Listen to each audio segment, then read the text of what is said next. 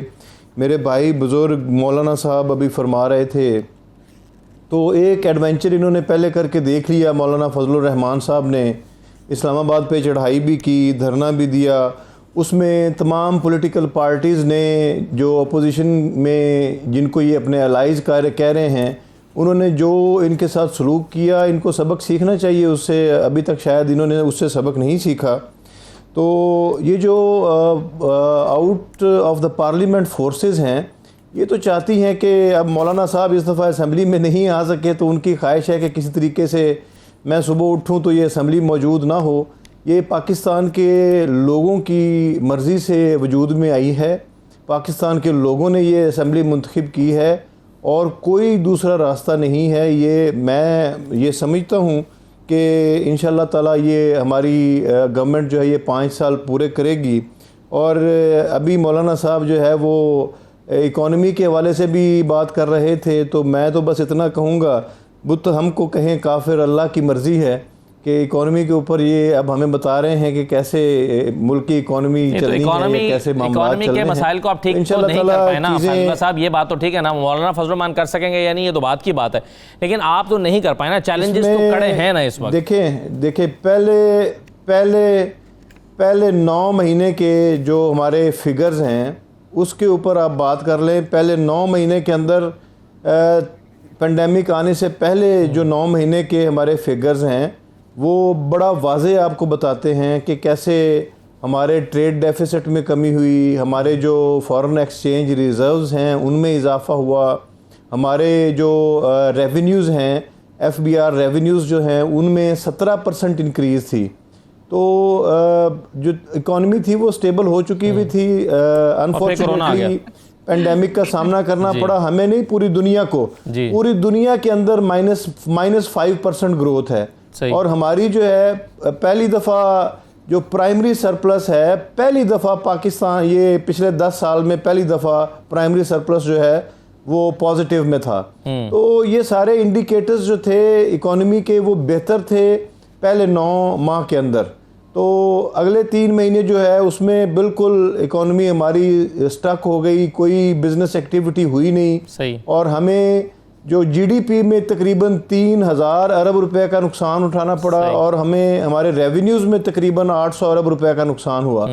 تو یہ ساری چیزیں ساری دنیا نے اس جی ہاں بالکل صحیح ہے. یہ میں اب ان فگرز میں نہیں جانا چاہتا, بالکل شائستہ پرویز صاحب ہنس رہی ہیں. میں شائستہ صاحب آپ کو تو معلوم ہوگا کہ فائنانس کمیٹی کے چیئرمین بھی ہیں فیض اللہ صاحب, اس لیے جو بات کر رہے ہیں وہ ظاہر ہے پوری اوتھینٹک طریقے سے بات کر رہے ہیں, اس لیے میں اس پر تو میں بعد میں آتا ہوں. چلیں لیکن پہلے میں سحر کامران صاحب دو نقطہ نظر آئے ہمارے سامنے. ایک تو یہ جو شائستہ پرویز ملک صاحبہ کہہ رہی ہیں کہ مسائل ہیں جس میں ہمیں فوری طور پر کورونا کا مسئلہ کھڑا ہوا نظر آ رہا ہے, ہمیں اکانومی کا مسئلہ نظر آ رہا ہے, ساتھ میں ٹڈی دل ایک بہت بڑا ایگریکلچر کے لیے پرابلم بنا ہوا ہے.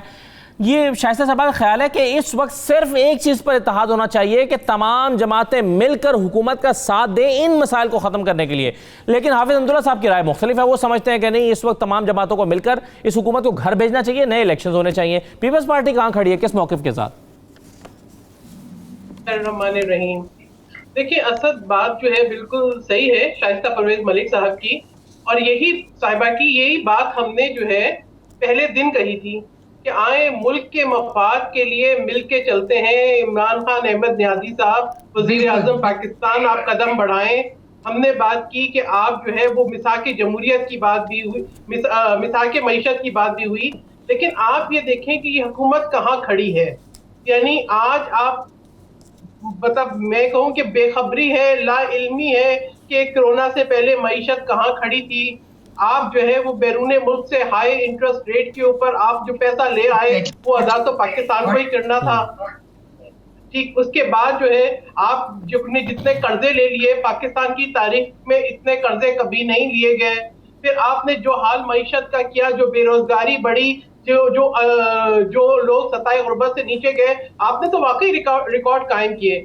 اس کے بعد جس طریقے سے کووڈ-19 کو ہینڈل کیا, لوکس کے ایشو پہ سابق صدر آصف علی زرداری نے پچھلے سال پارلیمنٹ میں تقریر کرتے ہوئے توجہ دلائی کہ یہ بہت بڑا چیلنج ہوگا, اور یہ ان کا تجربہ تھا, یہ ان کی دور اندیشی تھی. انہوں نے حکومت کو کہا, سندھ حکومت نے خط لکھ کے بار بار آواز اٹھائی, لیکن یہ حکومت محو خواب رہی. اسی طریقے سے جیسے انہوں نے کووڈ کو جو ہے ایک بہت بڑا المیہ بنایا, جو یہ کہتے تھے 1-1.5 آدمی مر رہا ہے. آج مجھے بتائیں کیا وزیر اعظم عمران خان احمد نیازی صاحب جواب دیں گے؟ اور بات یہ ہے, ہم تو چاہتے تھے حکومت چلے, ہم تو یہ بھی چاہتے ہیں کہ چلے, ہم جمہوریت کا تسلسل چاہتے ہیں. آج جس دن میں آپ سے بات کر رہی ہوں, یہ میری شہید لیڈر بے نظیر بھٹو صاحبہ کی سالگرہ کا دن ہے. آج اگر وہ حیات ہوتی تو یہ ان کی 67ویں برتھ ڈے ہوتی. ان کی زندگی مسلسل جد و جہد تھی آئین کی بحالی کے لیے, جمہوریت کے لیے, جمہوریت کو مضبوط بنانے کے لیے, اور پاکستان کے عوام کے حقوق کے لیے آواز بلند کرنے کے لیے. اور آج ان کی کمی ہمیں محسوس ہو رہی ہے, اس لیے کہ ہم نے دیکھا کہ دنیا میں جہاں خواتین سربراہ تھی وہاں پر جو ہے کرونا پہ قابو پایا گیا, اور جہاں پہ اس طرح کے کنفیوز حکمران تھے جنہوں نے بولا کہ جی کووڈ جو ہے وہ نزلہ ہے, جنہوں نے انسانی جانوں کی پرواہ نہیں کی, جنہوں نے پراپر ایئرپورٹ پہ میجرز نہیں لیے, جنہوں نے پوری ایک منظم بے خبری کے ذریعے کرونا کو پورے ملک پہ پھیلایا, جو آج بھی جو ہے وہ اسمارٹ لاک ڈاؤن اور سوفسٹیکیٹڈ لاک ڈاؤن اور سلیکٹڈ لاک ڈاؤن اور ہینڈسم لاک ڈاؤن اور بیوٹیفل لاک ڈاؤن کے اس سرکل میں گھسے ہوئے اس کو بندش کہہ دیں گے, مگر ان کا کنفیوژن, ان کی انا اتنی بڑی ہے کہ وہ سندھ میں جاتے ہیں مگر سندھ کے چیف منسٹر سے نہیں ملتے, انہوں نے اپنے آپ کو یونین کونسل کے سربراہ سے زیادہ ثابت نہیں کیا. مجھے بتائیں حکومت کی حکمت عملی کیا ہے؟ اسی لیے ہمارے چیئرمین بلاول بھٹو زرداری نے یہ کہا کہ شہباز شریف صاحب کی صحت بہتر ہوتی ہے تو اس پر آل پارٹیز کی میٹنگ بلائی جائے, مشاورت کی جائے کہ ہم نے ملک کو آنے والے بحران سے کیسے بچانا ہے. ان کے غلط فیصلوں کو جو بھگت رہے ہیں پاکستان کے عوام بھگت رہے ہیں. یہ سمجھتے ہیں آج بھی کہ ہم جو ہے وہ ٹائیگر فورس ملا کے ہم جو ہے تمام معاملات سے قابو پا لیں گے. آپ کبھی جو ہے لوگوں کو کہتے ہیں ڈرامے دیکھیں, باقی کس فریم آف مائنڈ میں یہ وہ پرائم منسٹر ہے جب اے پی ایس پہ حملہ ہوا تھا تو یہ اپنے ولیمے کے فوٹو شوٹس کر رہا تھا. جب کراچی میں طیارہ گرا تو یہ نتھیا گلی میں ہنی مون منا رہا تھا. یہ وہ پرائم منسٹر ہے جو ابھی جو ہے وہ ڈراموں کی باتیں کر رہا ہے. بالکل صحیح ہے, لیکن ہاں یہ صحیح ہے. چلیں آپ, مگر وہ سوال وہی ہے کہ آل پارٹیز کانفرنس جو ہوگی وہ کیا ریکمنڈیشنز دینے کے لیے بلائی جائے گی؟ کیا ان مسائل کے حل کے لیے اپوزیشن کے پاس ریکمنڈیشنز ہیں؟ اب چھوٹا سا بریک لے رہا ہوں, بریک کے بعد شائستہ ملک صاحبہ بھی کچھ کہنا چاہتی ہیں, لیکن اب ایک اور سوال کھڑا ہو گیا ہے حافظ حمداللہ صاحب کے لیے, اور وہ یہ کہ ان کے ساتھ اپوزیشن جماعتیں نہ اس وقت دھرنے میں تھیں نہ اس وقت شو میں دکھائی دے رہی ہیں. شائستہ ملک صاحبہ اور سحر کامران صاحبہ دونوں کا نقطہ نظر یہ ہے کہ آل پارٹیز کانفرنس ان مسائل کے حل کے لیے ہونی چاہیے, نہ کہ حکومت کو گھر بھیجنے کے لیے. تو پھر فضل الرحمان صاحب کے پاس اکیلے تنہا کھڑے ہو کر کے آپشنز بچتے ہیں. ایک مختصر بریک لیتے ہیں, بریک کے بعد واپس آتے ہیں.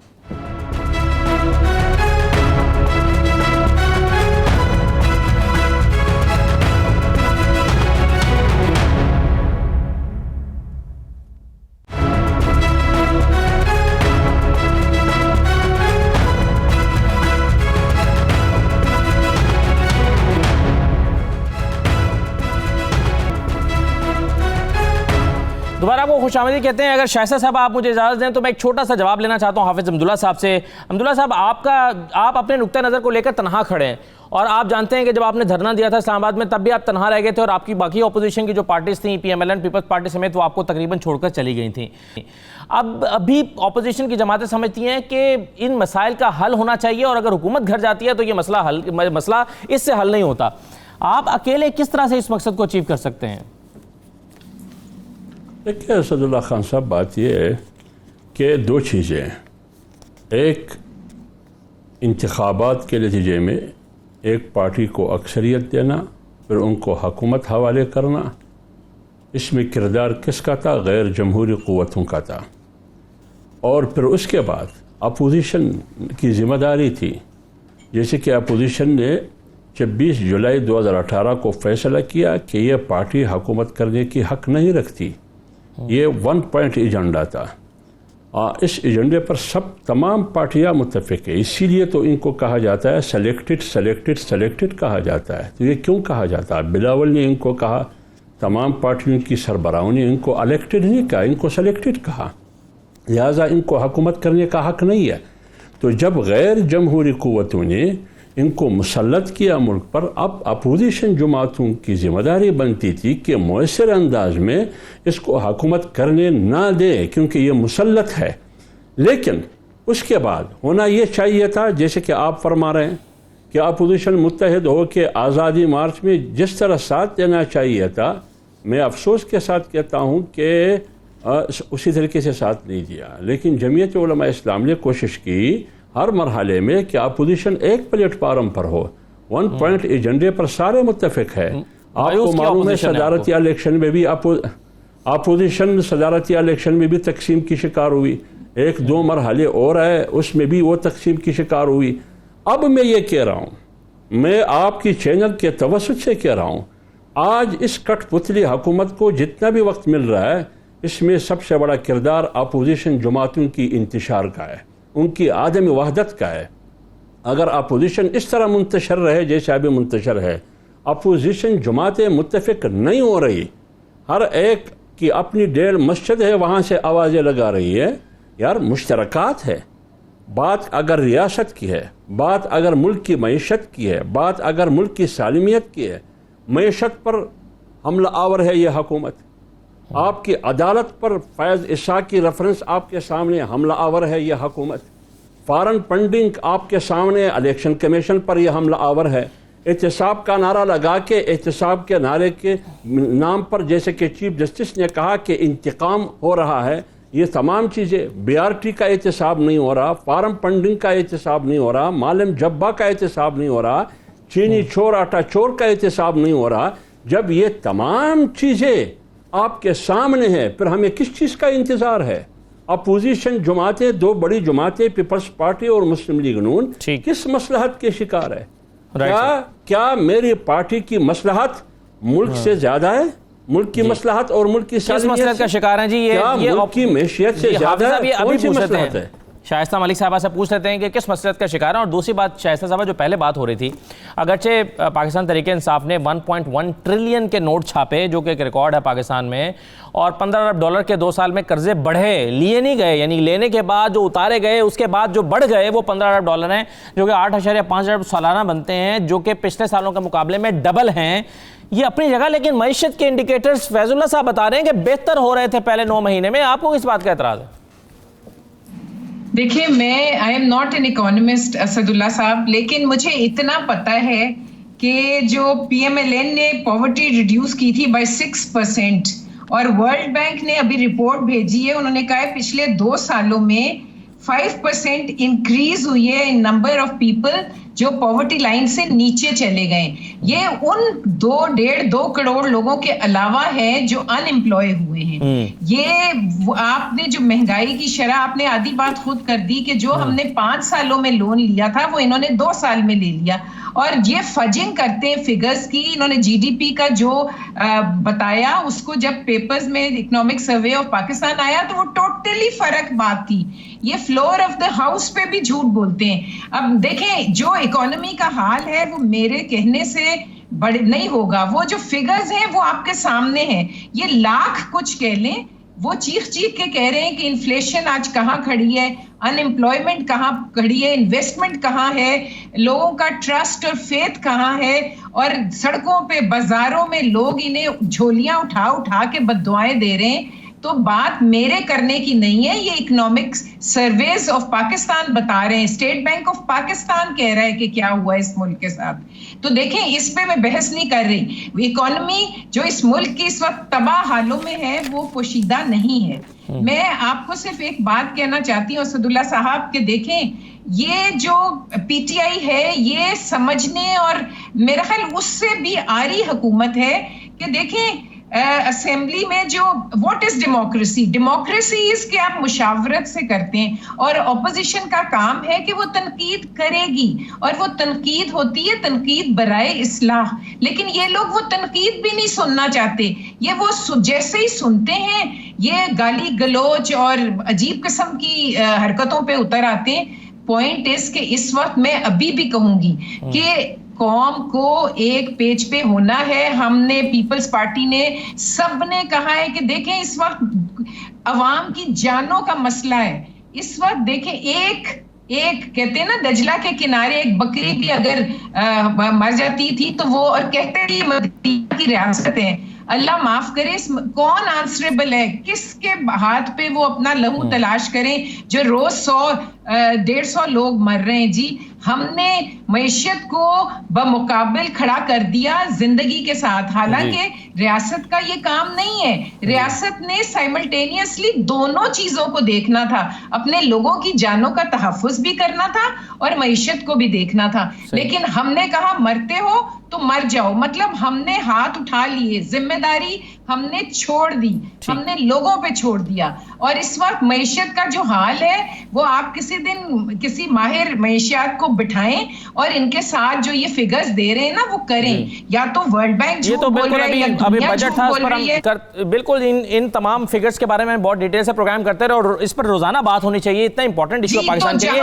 لیکن ایک چیز شائستہ صاحبہ جو آپ نے کہی, میں آپ کو صرف یہ کہنا چاہتی ہوں کہ اپوزیشن کٹھی ہے, اپوزیشن انشاءاللہ بیٹھے گی, بات چیت کرے گی, اور مل کے جو بھی فیصلہ ہوگا. دیکھیں میں یہاں تھوڑی سی اپنے بھائی کے ساتھ ڈس ایگری کرتی ہوں کہ ہم نے یہ ضرور کہا تھا کہ ہم دھرنے میں شامل ہوں گے, لیکن وہ جو سیٹ ان ہوا تھا نا اس کے لیے تو پہلے ہی جو میرے علم میں جو بات ہے وہ اگری نہیں کیا تھا. صحیح ہے, بالکل صحیح ہے, لیکن اس کے باوجود مولانا کو مایوسی ہوئی. حافظ صاحب یہ کہہ رہے ہیں اچھا میں ایک چیز جو آپ نے بھی فرمایا انشاءاللہ جب کٹھے بیٹھیں گے اور کٹھے مل کے مشاورت ہوگی اور کٹھا مل کے جو فیصلہ ہوگا اس پہ انشاءاللہ سب ایک ساتھ ہوں گے. میں ایک بات بتا دوں, اس حکومت کو ہمیں گرانے کی ضرورت نہیں ہے, یہ حکومت تو اپنے بوجھ تلے خود گر رہی ہے جی. ہم تو لیکن مولانا فضل الرحمان صاحب سمجھتے ہیں کہ انہیں گرانے کی ضرورت ہے نا, یہی تو فرق ہے. آپ سمجھتے ہیں خود گر جائے گی, وہ کہتے ہیں ہمیں گرانا ہے. ایک چیز سر مجھے اگر آپ اجازت دیں, ایک چیز بوجھ تلے خود گر رہی ہے. شائستہ صاحبہ ایک چیز مجھے میں اجازت دیں, آپ نے کہا کہ پاورٹی لائن سے جو لوگ نیچے ہیں ان کی تعداد ڈبل ہو گئی, بہت سارے لوگ آپ نے کہا ان امپلائے ہوئے ہیں. میں ایک سٹوری شیئر کرنا چاہتا ہوں ان امپلائمنٹ کا, چونکہ آپ نے ذکر کر دیا, اس پاس پڑھی ہوئی ہے, اور وہ سٹوری یہ ہے, اور موقع صاحب آپ کا جواب دیجیے گا. PSQCA Pakistan standards and quality control authority, اس کے پروجیکٹس کے لیے کچھ ہائرنگ کی گئی تھی 2012 میں, اور اس کے جو PC1 تھا اس میں یہ شرط رکھی گئی تھی, اور اس میں ایک پوائنٹ شامل کیا گیا تھا کہ اس پروجیکٹ کی کمپلیشن کے بعد اس سٹاف کو دوبارہ انگیج کر لیا جائے گا آن پرماننٹ بیسس. لیکن جب نئی حکومت آئی پاکستان تحریک انصاف کی, تو ان 35 لوگوں کو اس ادارے سے 2018 میں فارغ کر دیا گیا. اب 2018 میں یہ لوگ فارغ ہوئے تو یہ اس PC1 کو لے کر چلے گئے سندھ ہائی کورٹ کے پاس. سندھ ہائی کورٹ میں وہ کیس چلتا رہا, اور ستمبر 2019 میں سندھ ہائی کورٹ نے یہ فیصلہ دے دیا کہ جناب ان کو اس ایگریمنٹ کے مطابق ان کی جابس پر بحال کیا جائے, اور 3 مہینے کا وقت دیا گیا, جو کہ نومبر میں یا دسمبر میں مکمل ہونا تھا.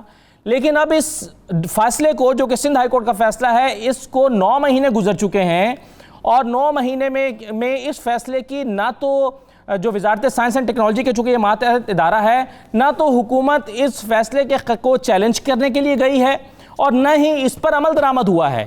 اب یہ جو 35 لوگ ہیں یہ دوبارہ چلے گئے ہیں کنٹیمپٹ آف کورٹ میں, اور پھر کرونا آ گیا. لیکن سوال بنیادی ہے, بہتر تو یہ ہوتا کہ فواد چودھری صاحب اس کا جواب دیتے, جن کو ہم نے یہ سارے ڈاکومنٹس بھجوائے اور ان سے, لیکن انہوں نے اس کا جواب نہیں دیا, اور ہم انہیں دعوت بھی دے رہے تھے کہ وہ آئیں پروگرام میں اس کا جواب دینے کے لیے. لیکن وزارت سائنس اینڈ ٹیکنالوجی کے ماتحت یہ جو ادارہ ہے PSQCA, اس کے جو 2 سال سے 35 لوگوں کے گھر کا چولہا بند ہوا ہوا ہے, اور جس میں کئی لوگ نفسیاتی مریض ہوتے جا رہے ہیں, ان کا ذمہ دار کون ہے؟ حکومت اگر ماں کے جیسی نہیں ہوتی فیض اللہ صاحب, تو کون ہوتا ہے؟ یہ عدالتوں کے فیصلوں پر بھی عمل درآمد نہیں ہوگا. آپ ان کا چلیں, آپ کا ایک موقف ہو سکتا ہے, آپ اس کو چیلنج بھی نہیں کر رہے اور اس پر عمل درآمد بھی نہیں کر رہے, کیا وجہ ہو سکتی ہے اس کی فیض اللہ صاحب؟ دیکھیے اسد اللہ صاحب, اس اسپیسیفک کیس کے بارے میں میرے پاس کوئی انفارمیشن نہیں ہے جی. میں تو ابھی آپ کے پروگرام میں ہی ابھی جو آپ نے اس کے اوپر جو کمنٹری کی ہے یا جو چیزیں بتائی ہیں, مجھے آپ ہی سے اس کے بارے میں پتہ چلا ہے, اور زیادہ بہتر یہی ہے کہ جو پراپر فورم ہے اس کا. جی بالکل, یہ تو فواد چودھری صاحب کو ہم نے یہ ڈاکومنٹس بھیجے ہیں, ان سے ان کا جواب مانگا تھا تاکہ ہم پروگرام میں چلا سکیں. لیکن میں تو جنرل ایک بات کر رہا ہوں نا, دیکھیں ڈاکومنٹس ہیں, ایک ان امپلائمنٹ کی بات ہے. آپ اس اسپیسیفک سٹوری کی بات نہ کریں, کسی پروگرام میں مجھے موقع دیں گے تو میں اس کے اوپر جو ہے ان سے جو ہے اس کے اوپر پوچھ کے, یا جو بھی اس کے اوپر جو گورنمنٹ کا موقف ہے وہ لے کے پھر بالکل صحیح ہے. مجھے معلوم ہے اس بات کا کہ آپ اس اسپیسیفک سٹوری کا جواب نہیں دے سکتے, لیکن جنرلی جو ایک ان امپلائمنٹ کا ایک پرابلم پاکستان میں ہے, اس کو ایڈریس کرنے کے لیے جہاں پر ایڈجسٹ چیزیں ہو سکتی ہیں وہاں پر تو کی جانی چاہیے. آپ شائستہ صاحبہ کچھ کہنا چاہ رہی ہیں اس پہ؟ میں صرف یہ کہنا چاہ رہی تھی کہ میری تو جی آنریبل کورٹ سے یہ درخواست ہوگی کہ وہ نوٹس لیں, کیونکہ دیکھیں ان کا اس ایک ایشو پہ نہیں, ان کا آپ دیکھ لیں کہ انہوں نے جو PMDC کا تھا اس کا کس طرح تماشا بنایا, کس طرح کورٹ آرڈر کرتا رہا, اور انہوں نے کیا کیا. اور میئر آف اسلام آباد کو آپ دیکھ لیجئے, جبکہ اس کی ضرورت تھی کہ وہ اس وقت امپلیمنٹیشن کراتا ہے SOPs کی کرونا کی, یہ اس کو جب کورٹ نے ان کو ریسٹور کیا تو یہ ان کو اپنے اس میں بھی نہیں بلاتے میٹنگز میں. تو ریسپیکٹ فار آئین اور قانون تو آپ ان کی دیکھ لیں, ایسی ہزاروں مثالیں ہیں. They don't respect the courts, they don't آئین میں یہ بلیو ہی نہیں کرتے. فاشزم ہے, فاشسٹ ہے, اور اس طرح ہی یہ کام چل رہا ہے. چلیں کچھ جنرل آپ جواب دینا چاہیں اگر فیض اللہ صاحب اس کا ظاہر ہے. اسد اللہ صاحب مجھے ذرا موقع دیں گے؟ اسد اللہ صاحب اگر ایک جملہ مجھے دے جائے. اسد اللہ صاحب ایک جملہ اگر کہنا چاہیں تو کہہ لیں سر. جی ضرور. دیکھیے آپ یہ بات کرتے ہیں کہ لاکھوں لوگ کروڑوں لوگ بے روزگار ہو گئے. ایک کی نشاندہی آپ نے کی, دوسری کی نشاندہی شائستہ پرویز صاحبہ نے کی. اسٹل ملز کے جو 9500 روزگار بروزر روزگار لوگ تھے, ان کو بیک جنبش قلم اڑا دیا گیا. اس کا کیا ہوگا؟ جی جی فیض اللہ صاحب کس کا جواب دیں گے نا؟ جی فیض اللہ صاحب. اچھا جی، اب مولانا صاحب کی بات سے شروع کر لیتے ہیں. سٹیل مل کا جب پاکستان پیپلز پارٹی کی گورنمنٹ آئی اور جنرل پرویز مشرف کی گورنمنٹ گئی تو اس وقت سٹیل مل کہاں پہ کھڑی تھی، اور پھر پیپلز پارٹی کے دور میں سٹیل مل کا کیا حال ہوا، پھر نون لیگ کے دور میں 2015 میں سٹیل مل کو بند کر دیا گیا. جس وقت جنرل مشرف صاحب کے دور میں یہ سٹیل مل پروفٹ میں چل رہی تھی تو اس وقت یہاں پہ کوئی تقریباً 30,000 کے قریب لوگ کام کر رہے تھے. اور ابھی جب یہ بند پڑی تھی سٹیل مل، اور پچھلے 5 سال سے 2015 سے یعنی آج تک جو تنخواہ دی جا رہی تھی ان کو گورنمنٹ ایکسچیکر سے ایک بند مل کے لوگوں کو، تو ان کی تعداد 9,500 رہ چکی ہوئی تھی. 20,000 لوگوں کا روزگار. پہلے تو یہ بتائیں کہ یہ انہوں نے ان کا روزگار ختم کیا یا نہیں کیا. اچھا، اب اگلی بات میں کروں تو اتحاد کی بات کر رہے تھے کہ جی ابھی میری بہن ہیں شائستہ پرویز ملک صاحبہ، انہوں نے میاں شہباز شریف صاحب اور بلاول بھٹو صاحب کی جو ہے ان کی ملاقات کے حوالے سے بات کی کہ ان کی صحت بہتر ہوگی تو ملاقات ہوگی. تو یہی بلاول بھٹو ابھی چند دن پہلے جب شہباز شریف صاحب ملک سے باہر تھے تو ان کے بارے میں کیا موقف تھا وہ ساری قوم کو پتہ ہے. میں اس کو دہرانا نہیں چاہتا، میں تلخیوں میں اضافہ نہیں کرنا چاہتا. میں تنقید برائے تنقید کے لیے اس پروگرام میں نہیں آیا. میں آپ سے گزارش کرتا ہوں کہ کوئی جو ہے نا پروڈکٹیو چیزوں کے اوپر آپ بات کریں. دیکھیں کرونا کی یہ سارے کہہ رہے ہیں کہ جی یہ ہو گیا، یہ ہو گیا، یہ ہو گیا. چلیں میں مان لیتا ہوں 1 منٹ کے لیے کہ جی ہم ٹھیک نہیں کر رہے، تو یہ ہمیں بتائیں ذرا صحیح میئرز کیا ہوں گے. ہماری گورنمنٹ کا اس وقت سب سے پرائمری فوکس یہ ہے، government has tried to strike a balance between corona expenditures and fiscal deficit اس بجٹ کے ذریعے سے. تو ہم اپنی پوری کوشش کر رہے ہیں، اور 2 فورم ہیں اس وقت ہمارے پاس، NCOC اور نیشنل جو ہے NCC جس میں وزیر اعظم اور تمام وزرائے اعلیٰ بیٹھتے ہیں، اور ہفتے میں 1 دفعہ میٹنگ وہاں پہ ہوتی ہے. NCOC کی ڈیلی بیسس پہ میٹنگ ہوتی ہے، اور تمام صوبے وہاں پہ پیپلز پارٹی کی ریپریزنٹیشن بھی ہے، وہاں پہ نون لیگ کی ریپریزنٹیشن آزاد کشمیر اور گلگت بلتستان کے حوالے سے بھی ہے، اور پھر تحریک انصاف کی بھی ہے. تو وہاں پہ کنسنسس کے ساتھ فیصلے ہوتے ہیں. بالکل سارے لوگ، جس بات سے کوئی ایک صوبہ بھی ڈیفر کرتا ہے تو وہ پینڈنگ کر دی جاتی ہے. لیکن میں حیران ہوں جب وہاں سے باہر نکلتے ہیں لوگ، اور جو صوبائی وزراء ہیں سندھ سے یا ہمارے نون لیگ کے ہمارے لیڈران کرام ہیں یا پیپلز پارٹی کے لیڈران کرام ہیں، وہ وہاں سے باہر آتے ہیں تو بالکل جو ہے وہ 180 ڈگری کے زاویے سے ان کے بیانات چینج ہو جاتے ہیں. یہ سارا کچھ کہتے ہیں کہ یہ ہو گیا، یہ ہو گیا. اب اس پورے ریجن میں نمٹا نہیں جا سکتا. ریجن میں اگر آپ مجھے دیں ایک چھوٹا سا بریک لینا سر، میں نے چھوٹا سا بریک لے لوں، واپس آ کے آپ بھی بات کر لیجیے گا. سیر کامران صاحب، آپ نے کہا کہ ساری باتوں کا اتفاق ہو جاتا ہے میٹنگز میں، اور باہر جا کر ٹیلی ویژن پر یا ٹاک شوز میں شور مچاتے ہیں کہ جناب ہماری باتوں کو مان نہیں رہی ہے، حکومت کنفیوزڈ ہے. تو یہ دورہ رویہ کیوں ہے؟ ایک مختصر سا بریک لیتے ہیں، بریک کے بعد واپس آتے ہیں.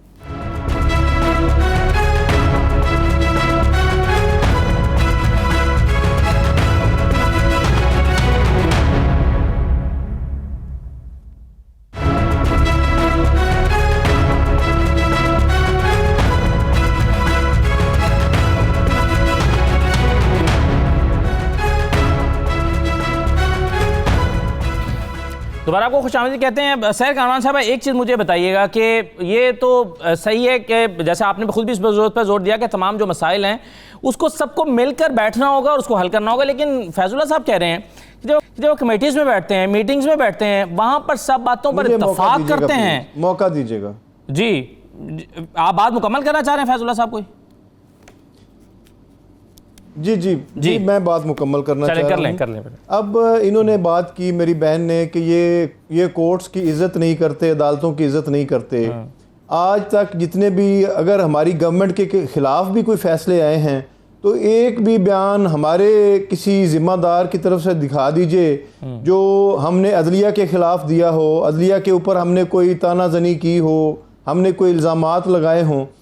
اب ان کا رویہ دیکھ لیں، یعنی ان کو اپنا ماضی یاد نہیں ہے. عدالتوں کے اوپر حملے کس نے کیے، عدالتوں کو کینگرو کورٹس کس نے کہا، اور عدالتوں کے ساتھ ججز کے ساتھ ان کو ان کے جو ہے چیمبرز میں جا کے جو سلوک کیا گیا. میں اب تلخی پیدا کرنے کی طرف نہیں جانا چاہتا تھا. جب اب یہ باتیں، میں چاہتا ہوں کہ ہم ان باتوں سے آگے نکلیں. جیسے میری بہن نے بات شروع کی تھی کہ یہ موقع نہیں ہے ان چیزوں کا. ہم سب کو مل کے بیٹھنا ہے، ملک کے مسائل کو دیکھنا ہے، ایک قومی یکجہتی کی ضرورت ہے. ابھی مولانا صاحب نے بڑی واضح بات اور بڑی اچھی بات انہوں نے کی، سچ بولا انہوں نے کہا جی کہ یہ اکٹھے نہیں ہوتے. جب بھی کوئی موقع آتا ہے تو کبھی شہباز شریف صاحب نکل جاتے ہیں، کبھی جو ہے وہ بلاول زرداری صاحب کو اپنا کوئی مفاد نظر آ جاتا ہے تو وہ دوسری طرف کو نکل جاتے ہیں. تو کبھی مولانا فضل الرحمان صاحب جو ہیں وہ ان کی باتیں ان کی سمجھ میں نہیں آتی کیونکہ وہ اسمبلی سے باہر بیٹھے ہوئے ہیں.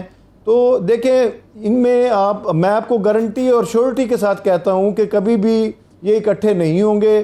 اور یہ پاکستان تحریک انصاف کی گورنمنٹ اپنے 5 سال پورے کرے گی اور انشاءاللہ تعالی اور مسائل کے حل کرے گی. اس بحران سے بھی نکلیں گے اور پاکستان کے لوگوں کے مسائل کو حل بھی کریں گے. جی 5 سال پورے کرنا بھی بڑی بات ہے، وہ بھی اچھی بات ہے اور وہ ہونے چاہیے جمہوریت تسلسل کے لیے، لیکن مسائل کا حل ہونا چاہیے. لیکن سیر کامران صاحب جو ابھی شکوہ کیا فیض اللہ صاحب نے، وہ کہہ رہے ہیں میٹنگ میں آپ ساری باتیں مانتے ہیں، جن پر اتفاق ہوتا ہے انہی پر عمل درآمد ہوتا ہے، جس پر اتفاق نہیں ہوتا وہ پینڈنگ کر دیا جاتا ہے. آپ وہاں بات مان کے نکلتے ہیں اور باہر آ کے شور مچاتے ہیں کہ وفاق جو ہے وہ سندھ کے کوششوں کو سبوتاژ کر رہا ہے. یہ جو تحریک انصاف ہے یہ ان کو ایک تو آپ دے دیں کوئی اعزاز جھوٹ بولنے کا، یعنی آپ اس کو شروع کر لیں. وہ 1 کروڑ جو ہے وہ نوکریاں اور 50 لاکھ گھر شاید انہوں نے مسمار تو کر دیے، بے روزگار تو کر دیا لوگوں کو، لیکن دے نہیں سکے. اب یہ جو بات کر رہے ہیں لاسٹ ٹائم پہ یہ سندھ کے چیف منسٹر نے اور بلاول بھٹو زرداری صاحب نے یہ کہا تھا کہ جو میٹنگز ہوتی ہیں وہ ریکارڈ ہوتی ہیں، آپ ان کی ریکارڈنگ آن کر دیں. دیکھیے سندھ کا موقف بہت کلیئر ہے پہلے دن سے. وہ میٹنگز میں بھی وہی ہے، وہ خطوں میں بھی وہی ہے، وہ میٹنگز کے اندر بھی وہی ہے اور وہ باہر بھی وہی ہے. جو کنفیوز جو شخص ہے وہ وزیر اعظم پاکستان عمران خان احمد نیازی صاحب ہیں، جو کہ کبھی یہ بتاتے ہیں کہ کووڈ جو ہے وہ نزلہ ہے، کبھی کہتے ہیں 1.5 آدمی مرتا ہے، کبھی کہتے ہیں ہم اٹلی نہیں بنے. بتائیں ابھی آپ نے پاکستان کو کیا بنانا ہے؟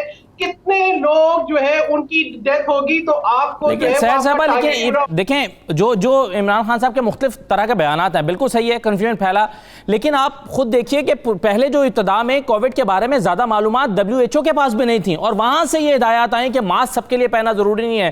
شروع میں تو بہت مختلف اور ایک جو ہے وہ کانٹرڈکٹری سٹیٹمنٹس آتے رہی عالمی اداروں کی طرف سے بھی.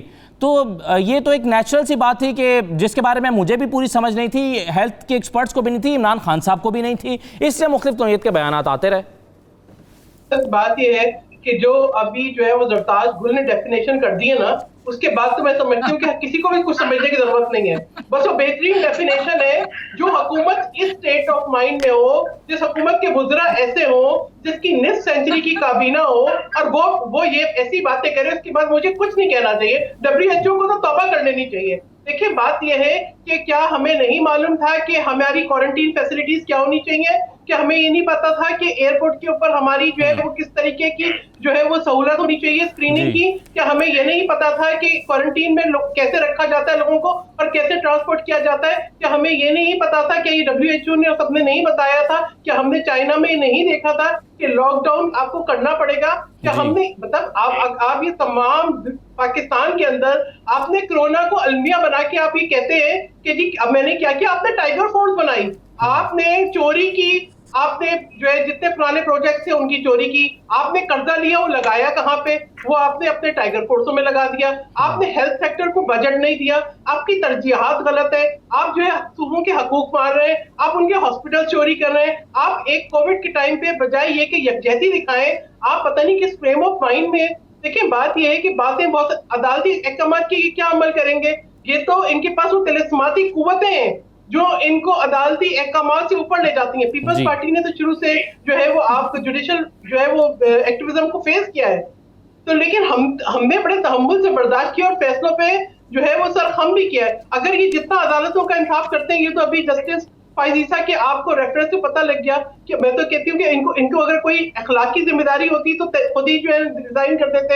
یعنی آپ کی بدنیت تھی، آپ کے منشور سے ظاہر ہوئی, آپ کے جھوٹے وعدوں سے ظاہر ہوئی, آپ کی مس ہینڈلنگ سے ظاہر ہوئی. آپ کی ان کی دور حکومت میں ہم نے جو ہے وہ اسرائیل کی باتیں سنی, ان کے دور حکومت میں ہم نے جو ہے وہ صحیح ہے, چلیں وہ اسرائیل کے حوالے سے صحیح ہے, وہ تو اس کی وضاحت آ گئی, اسمبلی کے فلور پہ بھی ہو گئی تھی اس کی وضاحت. اچھا ایک چیز مجھے آخر میں جاننا چاہتا ہوں, وہ حمداللہ صاحب مجھے یہ بتائیے گا کہ یہ جو ابھی ملاقات جہاں سے میں نے آغاز کیا تھا, اختر مینگل صاحب کے ساتھ 2 ملاقاتیں, مولانا فضل الرحمان صاحب کی پریس کانفرنس, کیا سگنیفیکنس ہے اس کی, کیا آپ اس میں سے نکالنا چاہ رہے ہیں؟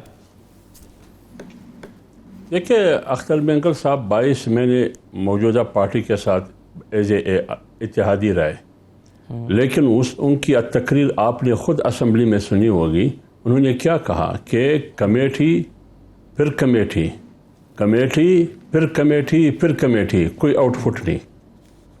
اب وہ کہتے ہیں کہ سردار اختر جان مینگل نے بہت خوش اسلوبی کے ساتھ, وقار کے ساتھ ہمارے اتحاد اور ہماری پارٹی کے ساتھ رہے. انہوں نے تو وہ بلوچستان کی روایات اقدار کو سامنے رکھتے ہوئے آپ کے ساتھ رہے, لیکن سوال یہ نہیں ہے کہ وہ آپ کے ساتھ اچھے طریقے سے رہے, سوال یہ ہے کہ تم نے کیا دیا اس کو. جو 6 نکات کا معاہدہ ہے اس میں آپ نے ان کے ساتھ کیا کیا. ہر بار آپ نے دھوکہ دیا. نعیم الحق کمیٹی, چودھری سرور committee, Pervez Khattak committee, Asad Umar committee, Jahangir ترین کمیٹی, اس کا آؤٹ فٹ کیا ہے؟ میں آپ کو یقین سے کہتا ہوں, میں اس پی ٹی آئی کا جو نمائندہ بیٹھا ہے سردار اختر جان مینگل صاحب آئے ہیں, وہ آج اپوزیشن کا حصہ ہے. وہ کہتے ہیں میں اپوزیشن ہوں, اب میں اپوزیشن سے مل کے اسٹرگل کروں گا. وہ اسٹرگل کی حکمت عملی, نوعیت اور شکل کیا ہوگی. تمام مہمانوں کا پروگرام میں شرکت کرنے کا بہت شکریہ, اجازت دیجیے, اللہ حافظ.